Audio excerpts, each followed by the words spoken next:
Welcome, Justin Thomas, to the virtual interview room. Justin, making your fifth appearance at the World Golf Championships Dell Technologies Match Play. Let's just start with some opening comments about being back in Austin and your thoughts on the match play format. Then we'll open it up for questions. Yeah, I'm glad to be back in Austin. It's always a fun event. It has it's a cool golf course. I think it's fun because it can play so many different ways. I know it has over the couple year, I guess 4 years that I've played it. You can get firm and fast and some serious wind coming off that lake, and it's fun. It's a cool track, and you're not. I feel like usually if you played a stroke play event here, you'd be very worried about the draw that you get because the weather can fluctuate so much throughout the day. But in match play, all you're worried about is your opponent and trying to beat him. So hopefully I'll try to channel some good vibes that I had from a couple years ago and play a little bit better this year.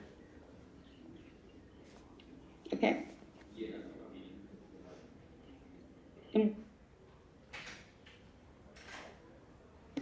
Rex Hogger, go ahead. Thanks. JT, can I ask how you celebrated the victory? We didn't leave the grounds till probably 9:15, something like that. So I had to go back to the house that we were staying at and get all my stuff and our dog, and then head to the airport and got home. I think didn't get home like in our house until probably 11:15, 11:30, something like that. And I was so tired. I think just had some chicken fingers or something like that at the course, and just split a bottle of wine with my girlfriend and went to sleep shortly after. Probably, I think I fell asleep on the couch, so I knew it was time for me to go to bed. Big celebration. Congratulations. And did you get any text from Tiger after the fact congratulating? Yeah, for sure. I had some texts from him. I got to FaceTime, talk with him a little bit after because I knew he wanted to chat and catch up, and I knew he was going home the following day. So it was cool. I mean, he was in great spirits and was glad to hear how supportive. And my dad said he was texting him the whole day, giving him grief about what was going on. So it was good to see he was watching. Thanks, JT. Okay, next we'll go to Kirk. Yeah, Justin, you've said in the past that you don't mind razzing Tiger a little bit because you guys have such a good relationship. Were you able to do that in your phone call or FaceTime? Not really. It's, first and foremost, every conversation I've had with him, I want to make sure he's doing all right and feeling well. But, we're just talking like we always do. But he told me that I towed my tee shot on 18, which I didn't. I hit it right in the middle. I just overturned it a little bit. But he's adamant that I towed it. But I make sure to remind him that I didn't. It was right where it needed to be. And on one other subject, have you shared any thoughts that you have about maybe playing in the Olympics this summer? No, I'm ecstatic to have the opportunity to do so. If the Olympics, I hope they happen, and I hope I qualify because I think that would be one of the coolest honors that I've ever had. It's something you don't obviously get to do too often, and it's probably one of the only tournaments that I would brag about playing in or qualifying for. The fact that I would be able to play, for Team USA in the Olympics. So I would be honored to, and I hope I get the opportunity. Thanks, Justin. Okay, next we'll go to Sean Martin, PGAtour.com. Hey, Justin. Obviously, iron players of the victory at Team C Sawgrass, and it's a strength you gained. Is it always been a strength and came naturally to you, or I don't know, when it became a strong iron player, is it just something you've always loved, or what makes you a good iron player, do you think?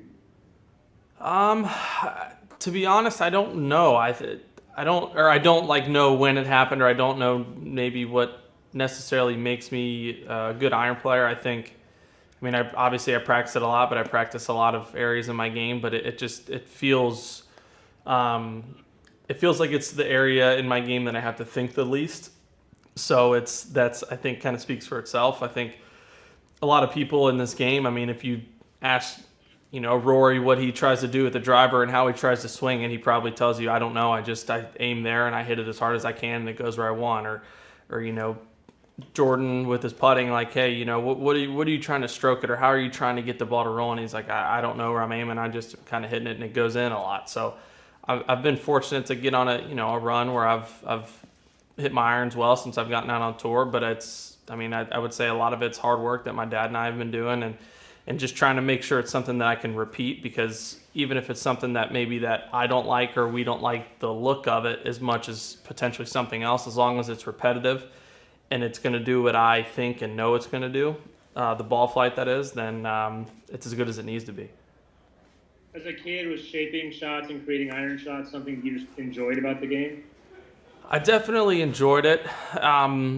Probably, I don't know like when that specific moment was of like doing it often. I think when I was little, especially in kind of middle school and high school, a little bit into college. I predominantly played a draw. I think that was my swing tendency. I had the club across the line, and then from there I would kind of get under, and that's where I would hit a lot of draws. And I definitely learned quickly that I needed to be able to move the ball both ways, at least to help out here and at the highest level. And it's something I've continued to work on and feel like I've gotten better and better at each year.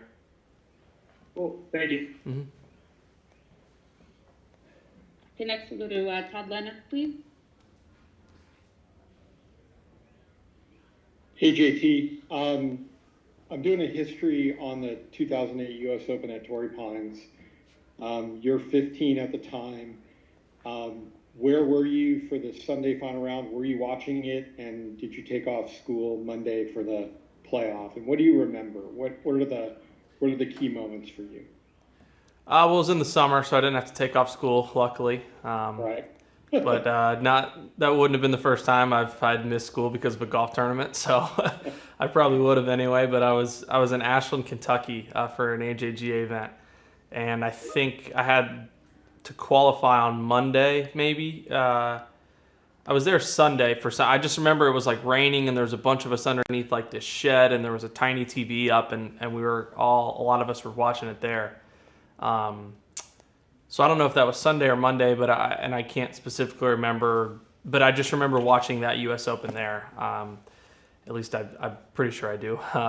It's a long time ago, but it was, it was bizarre and pretty fun because a lot of the other kids were obviously my age, and we were all huge Tiger fans.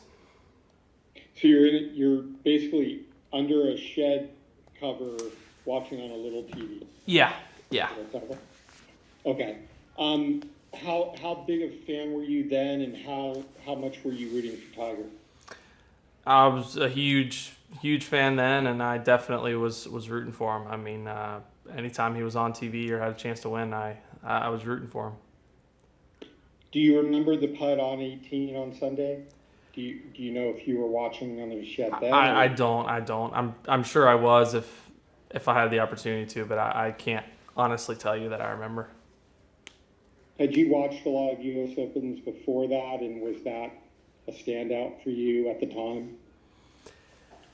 I watch golf all the time, so it wasn't necessarily. I like watching the majors. The Masters is probably my favorite tournament to watch, or the Open Championship, because I was able to watch a lot of it. I'd wake up at 3, 4, 5 in the morning, and I would watch it all the way through coverage. But I like I said, I can't honestly specifically tell you remembering watching one U.S. Open more than another kind of thing. Cool, thanks. Mm-hmm. The next we go to Ryan Lackner with Golf Channel. Hey, Justin. Just a Masters question, if you don't mind. Mm-hmm. Was there anything kind of new or useful to be learned golf course-wise from the November Masters, or was it just kind of a completely different animal? Yeah, to be honest, I thought it was a different golf course. I think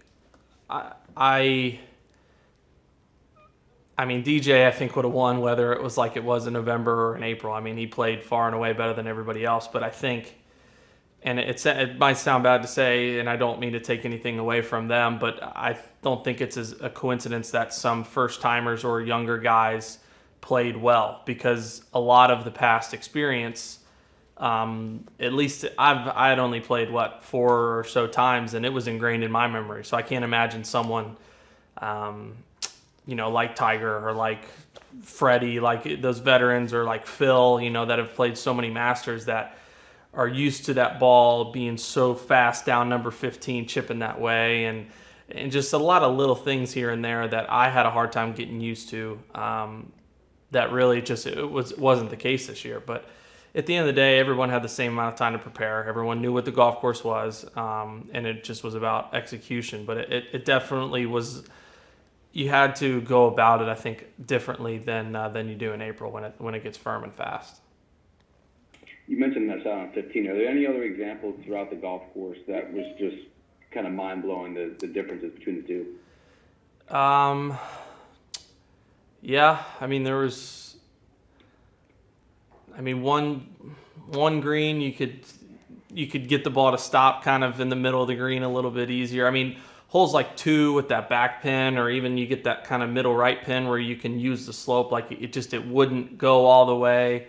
And then if you hit it like in the bunker on 4, you're able to kind of hit it up on the slope and it come down, and it just wasn't the case. So it was a lot of, like on 7, I mean, that bullpen, if you get it anywhere up on the slope, it's going to come all the way to the hole, if not past the hole. And last year, it wouldn't even get to the hole sometimes. So it's in November. Like, we knew it was going to be like that. We knew it wasn't going to be the lightning fast, really firm like it can get in April.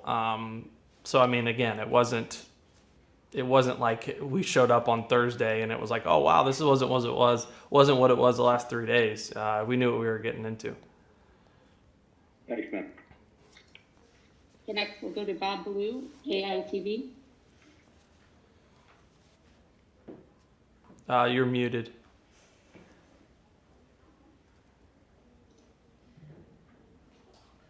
Still muted.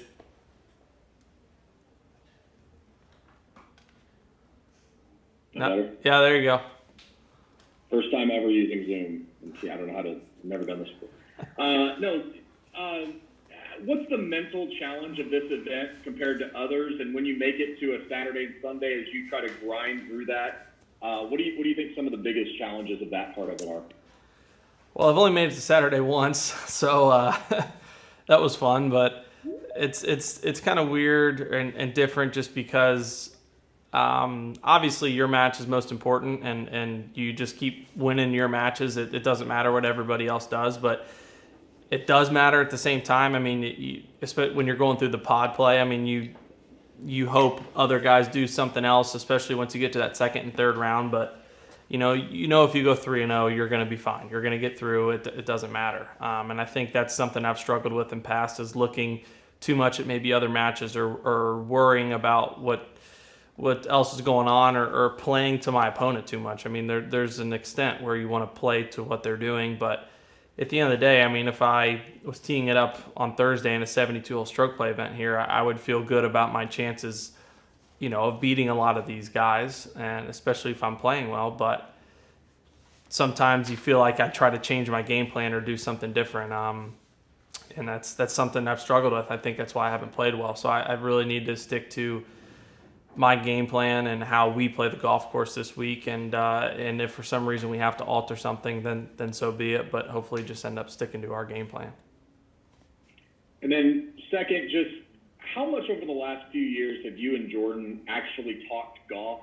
I mean, I think we see you guys as golfers and we think you just talk golf all the time. I would assume it's more of a friendship. And how excited are you that he's starting to kind of find his form again? Yeah, I'm very excited that he's found his form again.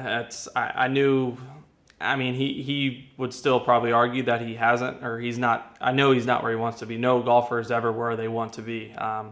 That's kind of the beauty and the difficult part about it, is that we're always searching. But he just has his confidence back. He has his swagger back. He's talking a lot on the golf course again, which is him. And we talk golf swing some. I mean, he's more technical than I am. He is feel based, but he knows more about the golf swing than I do and the mechanics, and that's just not how I am. But we talk. I mean, whenever we share houses, I mean, we'll always talk about our rounds. I mean, that's something I think all of us do.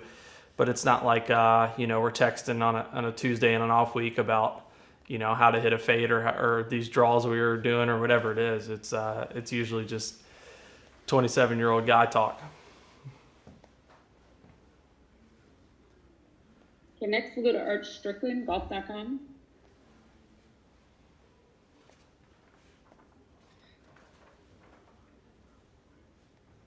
Playing well like you are right now, do you almost hate to take a week off and try to, the old philosophy? Uh-oh. Are you glad to have a week to kind of rest and recoup? And have you gone, or do you stick pretty much to what you like to do? All right, I lost you a little bit about 3 different times there, but I'm going to try to answer what I think I heard. I sometimes like to play if I'm playing well, but having a week off is nice because being in contention takes a lot out of you mentally and you get pretty drained. So it's nice to catch up on rest and just emotions. But obviously it's nice for physically the golf game to continue to keep playing. And that's all I can. It broke up a couple of different times, so sorry. Yeah, I was just saying, have you gone back and forth on whether you like to play the week before a major, take a week off and go to the major site early, or do you have a pretty set routine, or do you back and forth on that? I have a pretty set routine. I like to take the week off because, like I said, it takes a lot out of you mentally to win a golf tournament. And if I'm going to a golf tournament, I plan and hope to win it. So I would essentially I feel like putting myself in a disadvantage before the week starts just because of how drained I would be going into the week. And that's something that I don't like to do. I think when you get to a place like an Open Championship, at least for me, who doesn't play that often on that kind of grass and that time difference, that's a little different story. I wouldn't mind going over there early to get it acclimated to the time and the conditions. But in terms of like Augusta, I don't really see a situation in my career where I would play the week before, or even the other majors. I mean, I've always enjoyed taking that week off, but then again, there's going to come times where maybe I feel the need to play if there's a course that's similar to it or in the same region or whatever it might be. But for now, I've enjoyed taking weeks off. Thank you. Mm-hmm. Okay, last question. Shane Ryan, Golf Digest. Hey, Justin. My question is, when you look at some of the really great match play golfers today or through history, a lot of them tend to be these very combative, aggressive kind of personalities. And, if you're, trying to brain read, you say, oh, yeah, that's why they're good at match play, because they're like that. But a previous answer you gave almost made it sound like when you have the best success, it's when you're not trying to adjust your psychological game to be combative. Are you sort of trying to keep a neutral stroke play mindset when you're playing match play? Am I reading that right? Or yeah, yes and no. I think I am. I mean, I need to. My thing is that I shouldn't try to not make birdie because of what this person's doing. Like if I have a wedge in my hand and like he misses the green, I shouldn't all of a sudden like try to hit it to 20 feet. Like if I have a wedge in my hand, I'm trying to make a birdie because that's when I end up hitting it to 20 feet and then he maybe holds the bunker shot or hits it close and then I either lose the hole or we have the hole and the next thing I know I get to the next tee and I'm like, what was I doing? Like I should have tried to make birdie there. So that's kind of what I mean in terms of playing to the opponent. Now, obviously, there's going to be times where if they hit it in the water or they like short side themselves, definitely going to make a bogey. That's one thing. But, if I have a 12-footer and they have a 15-footer, I shouldn't be